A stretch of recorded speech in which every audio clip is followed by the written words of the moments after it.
Bismillah. Exercise 1.1 question number 1, find the order of the following matrix. मतलब ये जो कालब है इसका हमने मर्तबा मालूम करना है। उसका पहला जुज़ मैंने लिखा है ए है 2, 3, -5 और 6। इसका जब मर्तबा मालूम करना है, ऑर्डर मालूम करना है, तो उससे पहले हमें पता होना चाहिए रोज़ का और कॉलम्स का। जो ऐसे लाइन होती हैं, ठीक है, उफ़की लाइन होती है, उसे हम रोज़ कहते हैं या उफ़की लाइन कहते हैं। अच्छा, इसे हम उफ़की क्यों कहते हैं? अगर हम ध्यान दें, दूर देखें तो हमें लगता है कि एक ऐसी जगह है जहाँ पर हमें ज़मीन और आसमान मिलते हुए नज़र आते हैं। वो जो लाइन होती है उसे हम उफ़क़ कहते हैं। इंग्लिश में कहते हैं होराइज़न या हॉरिज़ॉन, उर्दू में उसे कहते हैं उफ़क़। और उस उफ़क़ से ही हम इसे उफ़क़ी लाइन कहते हैं।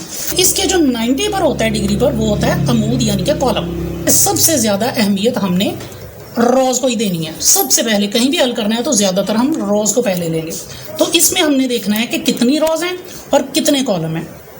1, 2 लाइन्स उफ़ की, यहाँ पर हमने लिख लेना 2 और लिख लेना बाय। फिर कॉलम्स कितने? 1, 2 बाय 2। ये जो लाइन्स मैंने लगाई हैं, ये लाइन्स आप लोगों ने नहीं लगानी, ये सिर्फ समझाने के लिए। आप ऐसे भी कर सकते हैं। यहाँ पर जो बाय लिखा हुआ है इसकी जगह पर आप मल्टीप्लाई भी लगा सकते हैं। ये जो डी है इसे हमने हल करना है। जैसे उसको किया था उसमें मैंने लाइंस लगाई थी, यहाँ पर लाइंस नहीं लगाएंगे। सबसे पहले हमने इसमें भी उफ़क़ी ही देखना है। जो मैंने कहा था सबसे अहमियत ज़्यादा हम उफ़क़ी को देंगे। 1, 2 और 3 हमारे पास आ गई 3 बाय कॉलम सिर्फ एक ही है। 3 बाय 1 ही हम 3 मल्टीप्लाई बाय।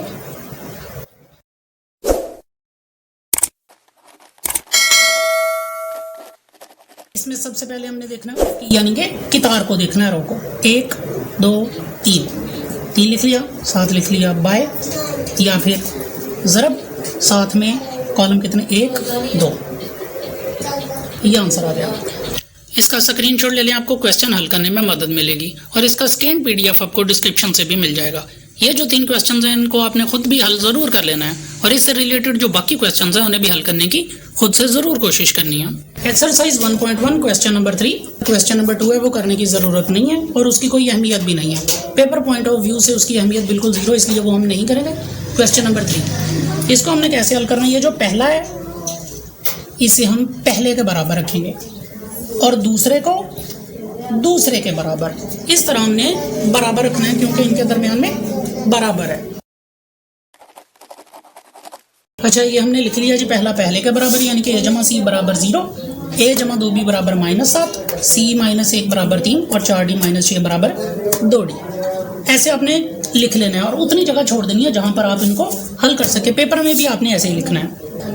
अब इसमें से हमने चारों में से वो ऑप्शन लेना है जिसमें ABC का सिर्फ एक हिस्सा हो। ये देखिए, इसमें भी ABC का एक ही हिस्सा है D, चाहे 2 मरतबा या 4 मरतबा है एक ही हिस्सा D। और ये भी ABC का एक ही हिस्सा C, चाहे हम ये हल कर लें चाहे ये हल कर लें, कोई प्रॉब्लम नहीं है। सो हम पहले हल करेंगे ये वाला। अच्छा, ये C का C रहेगा बराबर, ये 3 का 3, एक तरफ जो माइनस हो दूसरी तरफ हो जाता है प्लस। C = अब हम क्या करेंगे? ये जो C बराबर 4 है इसको हम इसमें पुट करेंगे C की रकम। A का A जमा C की जगह आ गया 4 बराबर 0 का 0, ये जमा 4 दूसरी तरफ जाकर हो जाएगा -4। A बराबर -4। आप लोगों ने ऐसे बॉक्सेस बनाने हैं आंसर्स पर, और ऐसे बॉक्सेस बिल्कुल नहीं बनाने, आपने ऐसे कॉर्नर वाले बनाने हैं ताकि पता चले ये आंसर्स हैं। किसी क्वेश्चन में आंसर ढूंढने की ज़रूरत ना हो एग्जामिनर को, वो खुद ही आंसर तक पहुंच जाए। अच्छा, अब हमने A की रकम निकाली। A की रकम जो -4 है वो हम इसमें दर्ज कर देंगे। -4 जमा 2b बराबर -7, ये -4 उधर जाके जमा 4 जमा 4, 2b = जमा माइनस, साथ में से 4 माइनस किया 3, 7 बड़ा उससे पहले माइनस। साइन हमेशा बड़ी रकम का। b और 2 के दरमियान कोई साइन नहीं है, मतलब मल्टीप्लाई। जहाँ 2 रकमें उनके दरमियान कोई साइन ना हो वहाँ पर ज़रब होती है। एक तरफ ज़रब दूसरी तरफ तकसीम। b = -3/2। अब हमने क्या करना?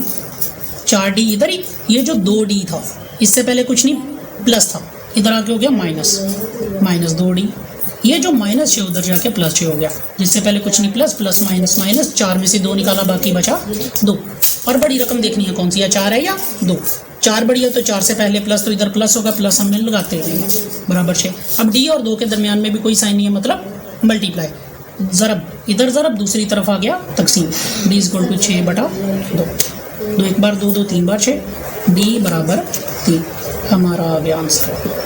इसका स्क्रीनशॉट ले लें। और अगर आपको हमारा पढ़ाना पसंद आए तो काइंडली लाइक कीजिए, सब्सक्राइब कीजिए और साथ में लगे बेल आइकन पर क्लिक कर लीजिए और दोस्तों के साथ शेयर करना मत भूलिएगा। फी अमानिल्लाह।